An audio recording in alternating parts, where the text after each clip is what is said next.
علیہ وسلم نے ہاتھ کھول کر نماز پڑھی ہے۔ ایک شخص کا کہنا ہے کہ نبی نے ہاتھ کھول کر نماز پڑھی ہے جس طرح اہل تشیع لوگ پڑھتے ہیں۔ امام مالک رحمہ اللہ نے کہا ہے کہ میں نے اہل مدینہ کو دیکھا ہے کہ وہ ہاتھ چھوڑ کے نماز پڑھتے ہیں۔ یاد رکھو، نبی سے کسی عمل کے ثبوت کے لیے یہ ضروری نہیں ہے کہ صراحتاً حدیث ہی ہو، نبی کا عمل ہی بیان ہو۔ نبی نے یہ عمل کیا یا نہیں کیا، اس کے بہت سارے طریقے ہیں فقہا کے پاس یہ جاننے کے۔ یہ جو آج کل نئے اسکالرز آ رہے ہیں نا، جو کہتے ہیں یہ حدیث میں ہے تو ہم مانیں گے، اس حدیث میں نہیں ہے تو ہم نہیں مانیں گے، یہ فقہا کا طریقہ نہیں تھا۔ وہ کہتے تھے نبی صلی اللہ علیہ وسلم سے عمل کا ثبوت ہونا چاہیے، چاہے اس حدیث میں ہو یا کسی اور طریقے سے ہو۔ اب جیسے امام مالک کہتے ہیں کہ ہم نے مدینہ والوں کو دیکھا ہاتھ چھوڑ کے نماز پڑھ رہے ہیں، تو وہ کہتے ہیں یہ ہو نہیں سکتا کہ انہوں نے نبی کو دیکھا نہ ہو اس طریقے سے، دیکھا ہے تبھی ہاتھ چھوڑ رہے ہیں۔ تو اب کوئی صریح حدیث تو لے کے نہیں آئے، لیکن اتنا کافی ہے۔ انہوں نے اس سے استدلال کیا کہ نبی نے ہاتھ چھوڑے بھی ہیں اور آخری عمل بھی کیا تھا؟ ہاتھ چھوڑنے کا تھا۔ تو ہمیں شیعہ حضرات سے اس میں اختلاف نہیں ہے کہ ہاتھ چھوڑ کے نماز پڑھتے ہیں یا ہاتھ باندھ کے، ہمارے اختلافات ان سے اس کے علاوہ نوعیت کے۔ جلوی نیکسٹ کویسچن ہے، کیا ہاتھ کھول کر نماز پڑھنا نبی صلی اللہ علیہ وسلم کا طریقہ ہے؟ جی، نبی علیہ السلام کا ہی طریقہ ہے۔ جب کوئی طریقہ رسول اللہ کے صحابہ سے ثابت ہو جائے اور دوسرے صحابہ اسے غلط نہ کہیں، وہ رسول اللہ کی سنت شمار ہوتا ہے۔ اور انڈائریکٹلی بھی میں نے ثابت کیا ہے، ہاتھ کھول کر نماز پڑھنا، نماز ہاتھ چھوڑ کر پڑھنا، میری ویڈیو دیکھنا۔ ہاں، کہہ دیں نماز کا طریقہ کیا ہوا بھائی؟ ہاتھ چھوڑ کر جو ہے اس کا کسی حدیث میں نہیں ہے، کسی حدیث میں نہیں ہے کہ ہاتھ پہ ہاتھ ڈال کے نماز رسول صلی اللہ علیہ وسلم پڑھتے تھے، کسی حدیث میں نہیں ہے، جو آپ کے اپنے کتابوں میں، ٹھیک ہے نا، آپ کے کتابوں میں نہیں ہے، صرف ایک روایت نہیں ہے، نہیں کسی روایت میں نہیں، سنن نسائی میں نے وہ ضعیف ہوگی، کسی صحیح حدیث میں نہیں پڑھا ہے۔ صرف وہ حدیث ہے کہ دیکھیں میں آپ کو دکھا دیتا ہوں کہ آپ کے ہاں جو حدیث ہے کننا نؤمر، کہ ایک روایت میں ہے کہ ہمیں حکم ملتا تھا، اس میں یہ نہیں کہ پیغمبر صلی اللہ علیہ وسلم یہ کام کرتے تھے۔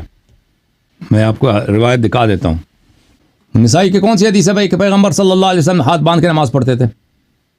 امام مسلم میں ہے اور سنن نسائی میں نے پڑھا ہے۔ نہیں ہے، نہ مسلم میں نہ نسائی میں۔ غالباً حدیث نمبر 759 یا 753 غالباً اس طرح کر کے ایک ضعیف حدیث وہ بھی ہے نا، جیسے حضرت علی سے مروی ہے، انہوں نے ہاتھ جو نا دائیں ہاتھ کو بائیں ہاتھ کے اوپر رکھا اور ناف پر رکھا، وہ تو خود حضرت علی سے روایت ہے، لیکن وہ ہمارے ہاں جو ہے وہ ضعیف حدیث ہے، لیکن جو صحیح حدیث ہے وہ سینے پہ ہاتھ باندھنے والی ہے۔ دیکھیں مطلب وہ یہی ہے، میں آپ کو دکھا دیتا ہوں کہ مالک خود کہتے ہیں، امام مالک کہتے ہیں یہ سنت ہی نہیں ہے، اگر کوئی ایسی حدیث ہوتی ہے تو وہ نہیں کہتے، آپ سے غلطی ہو گئی ہے۔ دیکھیں امام مالک کو دیکھیں نا، امام مالک جو ہے نا وہ حجت تو نہیں ہو سکتے نا رسول خدا کے، نہیں، وہ دیکھیں وہ کوئی پاگل تو نہیں ہے نا، جب کہہ رہے ہیں یہ سنت ہی نہیں ہے، حدیث نہیں ہے، تو پھر میری بات صحیح ہے کہ اس میں کوئی حدیث نہیں ہے۔ آپ کہہ رہے ہیں حدیث ہے، جو حدیث ہے وہ یہ ہے کہ ایک صحابی کہتے ہیں کننا نؤمر، ہمیں حکم ملتا تھا کہ ہم نماز میں جو ہے ہاتھ پہ ہاتھ رکھ کے نماز پڑھیں، لیکن اس میں یہ نہیں ہے حکم دینے والا کون تھا، کہ آپ ہمیں حکم ملتا تھا کہ ہم کننا نؤمر، ہمیں حکم ملتا تھا کہ ہم ہاتھ پہ ہاتھ باندھ کے نماز پڑھیں۔ ہو سکتا ہے وہ صحابہ ہوں، مثلا عمر کے زمانے کی بات کر رہا ہوں، وہ یہ تو نہیں کہہ رہا کہ رسول اللہ صلی اللہ علیہ وسلم ہمیں حکم دیتے تھے۔ جو رسول پاک صلی اللہ علیہ وسلم کے احادیث ہیں اس میں ان کے نماز پڑھنے کے طریقہ آپ کی کتب میں، اس میں یہ نہیں کہ وہ ہاتھ پہ ہاتھ ڈال کے نماز پڑھتے، اس میں ذکر ہی نہیں ہے۔ اسی لیے دیکھیں میں آپ کی خدمت میں عرض کروں، یہ المدونہ، ایک منٹ بھائی، المدونہ الکبریٰ، یہ کتاب ہے المدونہ الکبریٰ لمالک ابن انس، چاپ دار الکتب العلمیہ۔ دیکھیں الاعتماد فی الصلاة والاتکاء وضع الید علی الید، صفحہ نمبر 169 ہے۔ اس میں کیا فرماتے ہیں مالک؟ وقال مالک سے کسی نے پوچھا فی وضع الیمنى علی الیسرى فی الصلاة، کہ ایک ہاتھ کو دوسرے ہاتھ پہ نماز پہ رکھیں۔ قال لا اعرف ذلك فی الفریضہ، کہتا ہے مجھے یہ نہیں معلوم، مجھے کوئی ایسی حدیث سنت نہیں ملی کہ یہ نماز فریضہ میں ایسی چیز ہوتی ہے۔ وکان یکرہ، اس کو یہ بات جو ہے اس سے کراہت رکھتا تھا کہ کوئی ہاتھ پہ ہاتھ نماز رکھے نا، اگر اس کے پاس کوئی حدیث ہوتا تو یہ تو نہیں کہتا تھا کہ لا اعرفہ فی الفریضہ، مجھے پتہ ہی نہیں ہے کہ فریضہ میں ایسا ہوتا ہے۔ ولكن في النوافل اذا طال القيام فلا باس بذلك يعين به نفسه، اس نے کہا کہ نوافل میں اگر نوافل بہت لمبی ہو جائے، انسان کو تھکاوٹ ہو، تو اپنی تھکاوٹ دور کرنے کے لیے بھائی وہ ہاتھ کو ہاتھ پہ رکھ کے وہ یہ کر سکتا ہے. وہ بھی کوئی سنت نہیں ہے, تکاوٹ دور کرنے کے لیے اس جائز ایسا کر, یہ اس نے کہا, یہ اس کا فتویٰ ہے. تو یہ کیسے ہو سکتا ہے کہ یہ حدیث ہو؟ یہ شرح ہے صحیح بخاری ابن بطال جزء ثانی چاپ مکتبۃ الرشد صفحہ نمبر 358 میں. ورأت طائفة ارسال الیدین فی الصلاة, کہتے ہیں اکابر کا ایک جو صحابہ تابعین کا ایک جماعت ہے کہ وہ نماز ہاتھ کھول کے پڑھتے تھے. روی ذلك عن ابن الزبیر, عبداللہ ابن زبیر سے, حسن بصری سے, سعید ابن مسیب سے. ورأى سعید ابن جبیر رجلا يصلي واضعا يمينه على شماله فذهب فرق بينهما. سعید ابن جبیر جو اتنا بڑا محدث ہے بخاری مسلم میں اور اتنا بڑا مفسر ہے, ابن عباس کا شاگرد ہے, اس نے دیکھا ایک شخص ہاتھ پہ ہاتھ رکھ کے نماز پڑھا, وہ چلا گیا اس کے ہاتھ کو ہٹا دیا, ایک دوسرے سے ہٹا دیا, ہاتھ کھول دیا اس کے. اور یہ بھی مالک سے روایت کر رہے, لا احبه في المكتوبة ولا بأس به في النوافل من طول القيام. مالک نے بھی یہ کہا کہ مجھے یہ پسند نہیں ہے کوئی ہاتھ پہ ہاتھ رکھ کے نماز پڑھے, اور اگر نوافل میں کوئی کرنا چاہے کہ اگر وہ تک گیا ہے تکاوت دور کرنے کے لیے ہاتھ پہ ہاتھ رکھے تو کوئی بات نہیں ہے. یہ تو بہت ساری کتابوں میں, ٹھیک ہے نا. تو اب آپ کہہ رہے ہیں کہ آپ کے پاس حدیث ہے, آپ کا اپنا عالم جو مالک ہے وہ کہہ رہا ہے کہ ایسی کوئی حدیث نہیں ہے. آپ جس حدیث کی طرف اشارہ کریں مسلم میں تو قطعاً نہیں ہے, مسلم میں تو کوئی حدیث نہیں ہے. نسائی میں جو حدیث کی طرف اشارہ کر رہے ہیں اس میں بھی مجھے نہیں لگتا کہ کوئی حدیث ہے. یہ وہی صحابہ کا قول ہے کہ ہمیں حکم ملتا تھا, ہمیں پتہ ہے کہ ان کو حکم ملتا ہوگا صحابہ کو, لیکن یہ خلفاء کے زمانے کا ہے, نبی صلی اللہ علیہ وسلم کے زمانے کا نہیں ہے. نبی صلی اللہ علیہ وسلم کو جو نماز ہے نا وہ آپ کی کتابوں میں موجود ہے.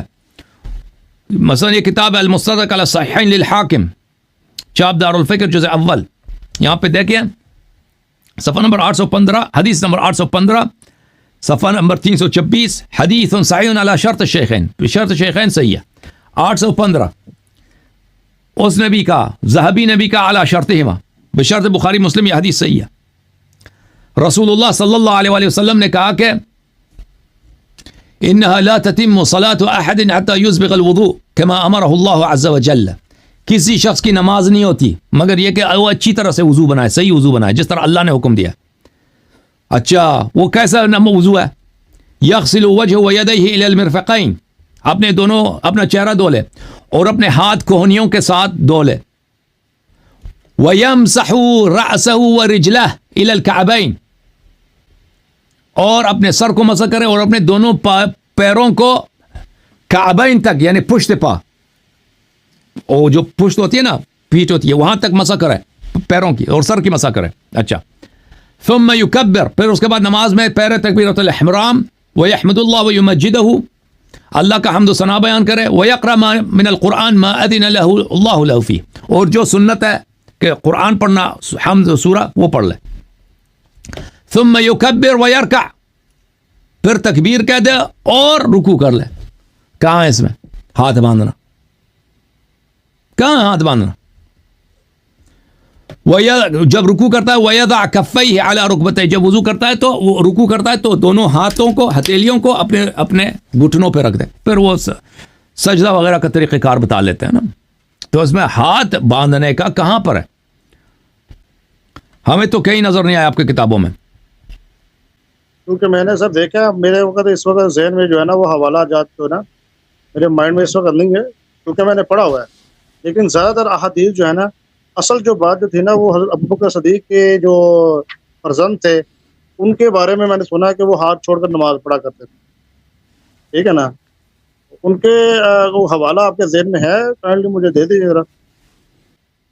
مجھے تو یاد نہیں پڑتا بھائی کہ یہ آپ کی کتابوں میں نے جو دیکھا تھا وہ یہ کہ حدیث صحیح ہے. آپ کے مجھے بہت سال پہلے کی بات ہے, ابھی میرے ذہن میں نہیں وہ کس کتاب میں تھا.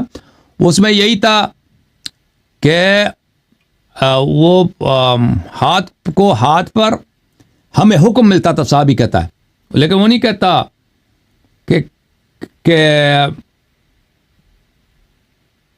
کہ ہم حکم دینے والا کون تھا, ٹھیک ہے نا. ہمیں حکم ملتا تھا کہ ہاتھ پہ ہاتھ رکھ کے نماز پڑھیں. جی ہاں, رسول صلی اللہ علیہ وسلم سے آپ کی کتابوں میں نے کہیں تو نہیں دیکھا. ہو سکتا ہو, مجھے بہرحال مجھے جو یاد پڑتا ہے وہ نہیں ہے, کوئی حدیث نہیں ہے. جی چلو مان لیتے ہیں آپ کی بات کو.